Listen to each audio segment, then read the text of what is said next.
बच्चों, आज की हिंदी कक्षा में आपका स्वागत है। आज हम पढ़ेंगे वसंत भाग 3 में संकलित पाठ 15 सूरदास के पद। सबसे पहले हम सूरदास जी के विषय में समझते हैं। सूरदास हिंदी साहित्य के महान कवि रहे हैं। इन्हें कृष्णाश्रयी शाखा का प्रतिनिधि कवि माना जाता है। सबसे पहले हम यह जान लें कि हिंदी साहित्य के भक्ति काल को दो प्रमुख शाखाओं में विभक्त किया गया है। एक है निर्गुण शाखा और दूसरा है सगुण शाखा। निर्गुण शाखा में ईश्वर को निर्गुण भाव से पूजा जाता है, यानी ईश्वर सर्वव्यापी है, उसका कोई आकार नहीं है। जबकि सगुण शाखा में ईश्वर के सगुण रूप की उपासना की जाती है। ईश्वर के सगुण आकार यानी उसका आकार मान लिया जाता है, वह किसी न किसी आकार में है और उस आकार की पूजा की जाती है। आकार की पूजा करने वाली शाखा है सगुण शाखा। इसी सगुण शाखा में दो और शाखाएं हैं।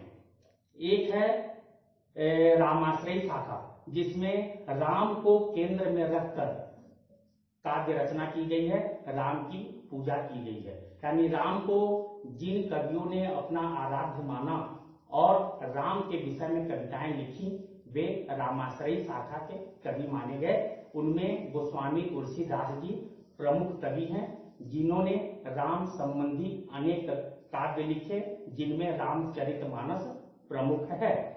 और दूसरी शाखा है कृष्णाश्रयी शाखा, यानी कृष्ण को केंद्र में रखकर जिन लोगों ने कविताएं लिखी, वे कृष्णाश्रयी शाखा के कवि माने जाते हैं। सूरदास जी कृष्णाश्रयी शाखा के प्रतिनिधि कवि माने जाते हैं, यानी इन्होंने कृष्ण संबंधी कविताएं लिखी। कृष्ण के बाल रूप का और उनके किशोर रूप का उन्होंने बड़ा ही सुंदर जीवंत चित्रण किया है। सूरदास जी ने अपनी कविताएं ब्रज भाषा में लिखी हैं। मैं आपको बतला दूं कि जिन कवियों ने श्री राम से संबंधित कविताएं लिखी हैं, उन्होंने ज्यादातर अवधी भाषा में कविताएं लिखी। अवधी भाषा यानी अवध, फैजाबाद इत्यादि के आसपास बोली जाने वाली भाषा, यानी राम का जन्म जहां माना जाता है, राम का जन्म जहां हुआ है, उसके आसपास की भाषा अवधी भाषा है। यानी राम अवधी बोला करते थे, इसलिए कवियों ने राम काव्य की रचना अवधी भाषा में की। और कृष्ण ब्रज भाषा बोला करते थे, यानी कृष्ण मथुरा वृंदावन के आसपास उन्होंने अपनी लीलाएं की हैं, तो मथुरा वृंदावन के आसपास की भाषा ब्रज भाषा है। तो कृष्ण संबंधी कविताएं ब्रज भाषा में लिखी गई। और सूरदास कृष्ण के अनन्य उपासक रहे, तो उन्होंने कृष्ण संबंधी कविताएं ब्रज भाषा में लिखी हैं। हम प्रस्तुत पाठ सूरदास के पद पढ़ेंगे। सूरदास के पद की रचना सूरदास ने की है। पद एक काव्य शैली है। कवि अनेक शैलियों में कविता की रचना करते हैं। चौपाई के रूप में, मंदाक्रांता के रूप में, दोहे के रूप में, सवय के रूप में, कवित्व के रूप में, ये सब काव्य शैलियां हैं। उसी प्रकार पद एक काव्य शैली है। पद सूरदास को विशेष प्रिय रहा है, इसलिए उन्होंने पद शैली में ही अपनी कविताएं लिखी हैं। प्यारे बच्चों, आपको पता है कि छोटे बच्चे बड़े ही मन भावन होते हैं। उनकी लीलाएं मनोमुग्धकारी होती हैं।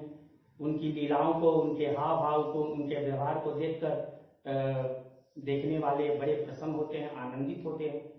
तो कृष्ण की बाल लीलाओं का बड़ा ही सरस और सुंदर चित्रण सूरदास जी ने किया है, और उन चित्रण को सुनकर हम कृष्ण की उस बाल लीला को अनुभव कर सकते हैं, जान सकते हैं कि कृष्ण ने किस तरह की लीलाएं की। सूरदास जी को कृष्ण की बाल लीलाएं अत्यधिक भाती रही हैं।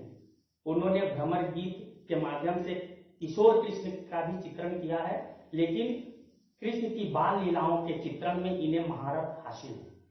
कहते हैं कि ये जन्मांध थे, लेकिन जन्मांध होते हुए भी, जन्म से अंधे होते हुए भी, उन्होंने कृष्ण की बाल लीलाओं का जैसा वर्णन किया है, ऐसा लगता है कि जैसे उन्होंने अपने दिव्य नेत्रों से कृष्ण की बाल लीलाओं को देखा हो, अनुभव किया हो। सूरदास के पद, इसमें 2 पद हैं। प्रथम पद में कृष्ण की बाल लीला का वर्णन है और उस लीला का वर्णन है जिसमें कृष्ण अपने बाल को बढ़ते हुए देखना चाहते हैं, अपनी चोटी को बड़ी होते हुए देखना चाहते हैं।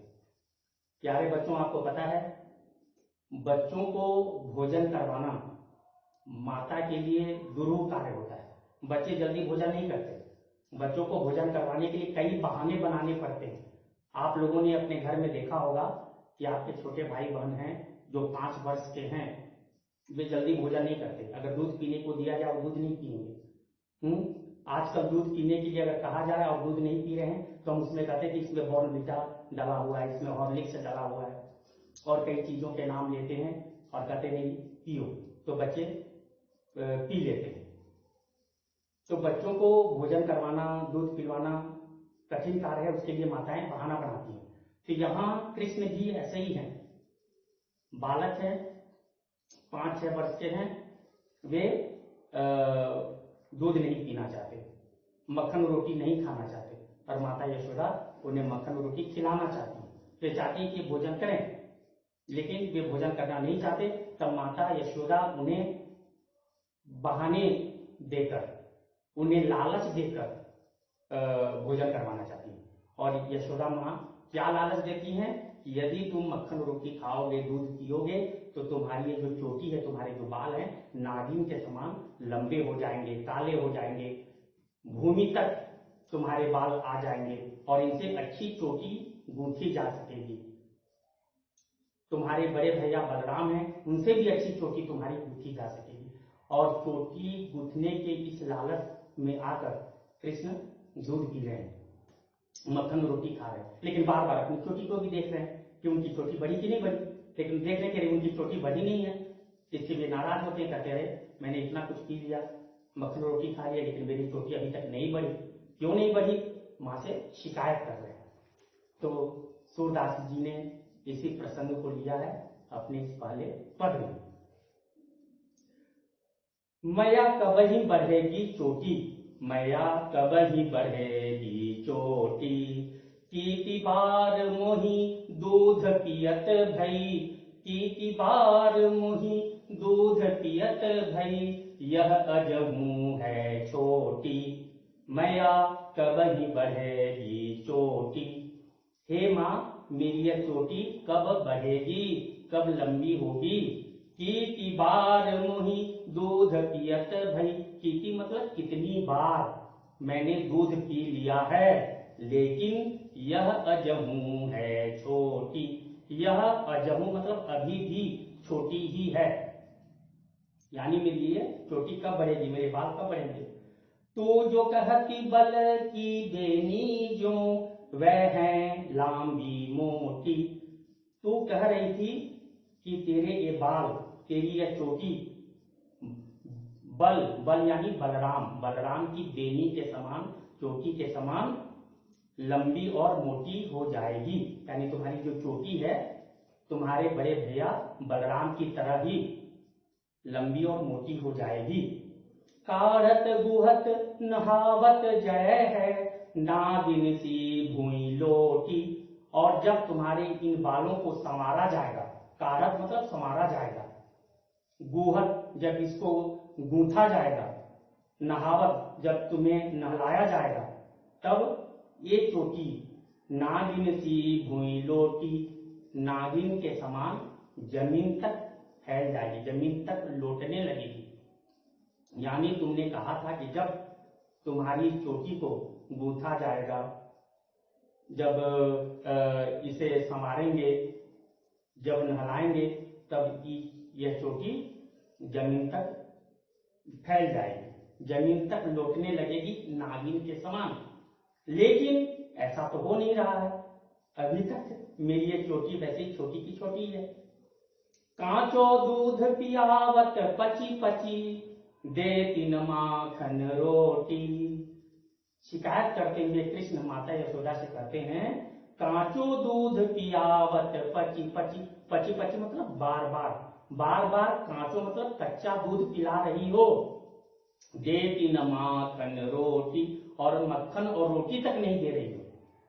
प्यारे बच्चों, आपको यह मैं बता दूं कि छोटे बच्चों को सबसे पहले दूध पिलाया जाता है, और दूध पिलाते समय खाने के लिए कोई खाद्य सामग्री नहीं दी जाती, मक्खन या रोटी नहीं दी जाती, सबसे पहले दूध पिलाते हैं। शरीर विज्ञान का यह साधारण सा नियम है कि भोजन से आधे घंटे पहले पानी पीना चाहिए, भोजन करते समय पानी नहीं पीना चाहिए, और भोजन के बाद आधे घंटे के बाद पानी पीना चाहिए। तो छोटे बच्चों के लिए पानी क्या है? दूध है, दूध उन्हें दिया जाता है। तो दूध देने के आधे घंटे के बाद या कुछ क्षण के बाद ही उन्हें रोटी या कोई भी खाद्य सामग्री देनी चाहिए। यहाँ माता यशोदा यही कर रही है, वे कृष्ण को केवल दूध पिला रही है, मक्खन रोटी नहीं दे रही है। जब वे दूध पी लेंगे उसके कुछ देर के बाद में फिर उन्हें मक्खन रोटी दी जाएगी, और फिर मक्खन रोटी खाने के कुछ देर के बाद में फिर उन्हें दूध पिलाया जा सकता है। तो इस तरह का नियम है कि यहाँ माता यशोदा यही कर रही हैं, वे केवल दूध पिला रही हैं। तो यहाँ पर कृष्ण कह रहे हैं कि तुम दूध पिला रही हो, भी कच्चा दूध पिला रही हो, मक्खन रोटी नहीं दे रही हो। और ये भी एक बात बता दें कि बच्चों को कच्चा दूध ही पिलाना चाहिए, काचो यानी कच्चा दूध पिलाना चाहिए। यहाँ कच्चा दूध का मतलब ये है कि जैसे ही दूध को गाय से दूह लिया गया, उसी समय तुरंत उस दूहे हुए दूध को, जिसमें ऊपर फेन आ रहा हो, उसी दूहे हुए दूध को ही बच्चों को सीधे पिला देना चाहिए। उससे क्या है, सारे पौष्टिक तत्व जो दूध में है वे सीधे बच्चे को प्राप्त हो जाएंगे। यदि उस दूध को कुछ क्षण तक अगर हम रख दें तो जितना समय तक वह दूध पड़ा रहेगा वैसे उसके पोषक तत्व भी धीरे धीरे नष्ट होते चले जाएंगे। और हम जब दूध को गर्म करते हैं तो ज्यादातर पोषक तत्व हैं वो नष्ट हो जाते हैं।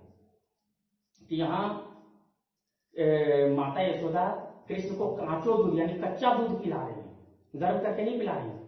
जैसे ही गाय ने दूध दिया, दूध को दूह लिया गया और सीधे कृष्ण को पिलाया जा रहा है। क्या कृष्ण यही शिकायत करें कि काचो दूध बार बार पिला रही हो लेकिन मक्खन रोटी नहीं दे रही? सूर चिर जीवो दो भया, हरि हलधर की जोटी, मैया कब ही बढ़ेगी चोटी। यहां सूरदास जी कह रहे हैं कि हरि यानी कृष्ण और हलधर यानी बलराम, इन दोनों की यह जो जोटी है यानी ये जोड़ी है, यह चिरंजीवी हो, दीर्घायु हो। इस तरह से कृष्ण की बाल लीला का जीवंत चित्रण सूरदास ने किया। कृष्ण किस तरह से अपनी चोटी को बढ़ते देखना चाहते हैं, दूध पीना नहीं चाहते। माता यशोदा बहाने से दूध पिला रही हैं, चोटी बढ़ने की बात कर रही हैं। वे दूध पीते हुए चोटी को भी देख रहे हैं कि इतनी जल्दी चोटी क्यों नहीं बढ़ रही है, जब कितनी जल्दी चोटी बढ़ती नहीं है, बढ़ने में समय लगेगा। लेकिन कृष्ण बालक हैं, वे इन बातों को नहीं समझ रहे हैं, माँ के बुलाए में आए हुए हैं और वे चाहते कि उनकी चोटी जल्दी से बढ़ जाए। यानी यहाँ बाल मनोभाव को भी दिखलाया गया है। बच्चे किस तरह से शरारत करते हैं, किस तरह से अपनी बात को मनवाना चाहते हैं, इसको यहाँ पर सूरदास जी ने दिखलाया। इसके बाद दूसरा पद है, आप सभी कृष्ण की शरारत जानते ही हैं। आप लोगों ने श्री कृष्णा धारावाहिक देखा होगा, आप लोगों ने कृष्ण संबंधी अन्य नाटक भी देखे होंगे, धारावाहिक भी देखे होंगे। उनमें क्या बताया जाता है, जब कृष्ण छोटे थे तब वे बड़ी शरारत किया करते थे। वे दूसरों के घर में अपने साथियों के साथ पहुंच जाते थे और मक्खन की चोरी किया करते थे, दूध दही की चोरी किया करते थे। चोरी तो करते थे, साथ में इन्हें नष्ट भी कर दिया करते थे। और गोपिकाएं क्या करती थी, माता यशोदा के पास शिकायत लेकर पहुंच जाती थी और शिकायत करती थी कि आपके पुत्र कृष्ण ने अपने साथियों के साथ मिलकर हमारे यहाँ इतना नुकसान कर दिया है, इतनी क्षति पहुंचा दी है। तो यहाँ इस पद में सूरदास जी इसी प्रसंग को लिए हैं और उन्होंने बड़े ही सरस ढंग से इस प्रसंग का वर्णन किया है। तेरे लाल मिरो माखन खायो, दोपहर दिवस जानी घर सुनो, ढूंढी ढंढोरी आप ही आयो, तेरे लाल मेरो माखन खायो। कृष्ण मक्खन खा लिए हैं, घर में उन्होंने सब कुछ बिखरा दिया है। गोपिकाएं माता यशोदा के पास शिकायत लेकर गई हैं और माता यशोदा से कह रही हैं, तेरे लाल मेरो माखन खायो, तेरे लाल ने मेरा माखन खा लिया है, यानी हमारा माखन खा लिया है। दोपहर दिवस जानी घर सुनो, दोपहर और दिन में घर को सूना जानकर वे घर में पहुंच आते हैं और ढूंढी ढंढोरी आप ही आयो, और घर के अंदर सब कुछ खोजने लगते हैं कि कहां चीजें छिपाई गई हैं, उन चीजों को खोजने लग जाते हैं। यानी जैसे ही दोपहर होता है, दोपहर के समय वे घर को खोजते हुए पहुंचते हैं और घर के अंदर आकर चीजों को खोजने लगते हैं कि कहां दूध दही और बाकी चीजें रखी हुई हैं। खोली की वारी पैठी मंदिर में, दूध दही सब सखनी खवायो। खोली की वारी, दरवाजे को खोलते हैं, पैठी मंदिर में, मंदिर यानी भवन, घर, यहां मंदिर घर को कहा गया। कुछ लोग अपने घर का नाम रखते हैं ना, प्रेम मंदिर, शांति मंदिर, शांति कुंज, यहां मंदिर मतलब घर, भवन। तो यहां गोपियाएं कह रही हैं कि कृष्ण हमारे घर दोपहर के समय पहुंचते हैं, दरवाजा खोलते हैं, घर के अंदर प्रवेश कर जाते हैं, और दूध दही सब सखनी खवायो, और दूध दही सब अपने सखनी यानी सखाओं को, अपने मित्रों को खिलाने लग जाते हैं। उखल चढ़ी सीके को लीनी, उखल चढ़ी सीके को लीनो, अनभावत भूमि में ढरकायो।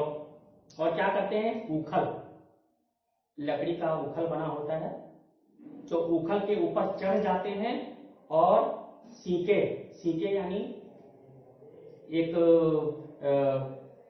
रस्सियों का सामान रखने का ढांचा बना दिया जाता है और छत से उसे नीचे लटका दिया जाता है और उसी पर दूध दही गोपिकाएं रख देती हैं। अभी भी जो अहीर होते हैं, यादव होते हैं, वे अपने घरों में छत से यानी अंदर, कमरे के अंदर ऊपर छत से एक रस्सी लटकाते हैं और उसके अंदर नीचे भी इस तरह से बना देते हैं कि उसमें दूध दही की मटकी या बर्तन को रख देते हैं। इसलिए रखते हैं कि बिल्ली दूध या दही को न खा सके, नुकसान न पहुंचा सके, क्योंकि बीच में टंगे होने के कारण बिल्ली या चूहे वहां तक नहीं पहुंच सकते और नुकसान नहीं पहुंचा सकते। तो यहाँ गोपिकाएं वैसा ही करती हैं, लेकिन कृष्ण तो सबसे बढ़कर है। कृष्ण क्या करते हैं, वे सीके तक पहुंच जाते हैं। अनभावत भूमि में ढरकायो, और जितना खाना है वो तो खाते ही हैं, बाकी चीजों को भूमि यानी जमीन पर ढरका देते हैं, गिरा देते हैं, बिखरा देते हैं। दिन प्रति हानि होती गोरस की, यह ढोठा पौने ढंग लायो। गोपिकाएं यहां अब माता यशोदा का मजाक उड़ा रही है, कह रही है कि दिन प्रतिदिन गोरस की हानि हो रही है। गोरस यानी दूध से बनी हुई सामग्रियों की हानि हो रही है, उन्हें कृष्ण क्षति पहुंचा रहे हैं, उन्हें नष्ट कर रहे हैं। तुमने इस बालक को कहां से पाया, तुम इस बालक को कहां से ले आई। माता यशोदा पर व्यंग कर रही हैं गोपिकाएं कि आपका यह बालक हमारा इतना नुकसान पहुंचा रहा है, आपने इस बालक को कहां से लाया, कहां से लेकर आ गई, यह बालक आपको कहां मिला, यानी व्यंग कर रही हैं। सूर श्याम को हटकी न राखे, कही पूत अनोखो जायो।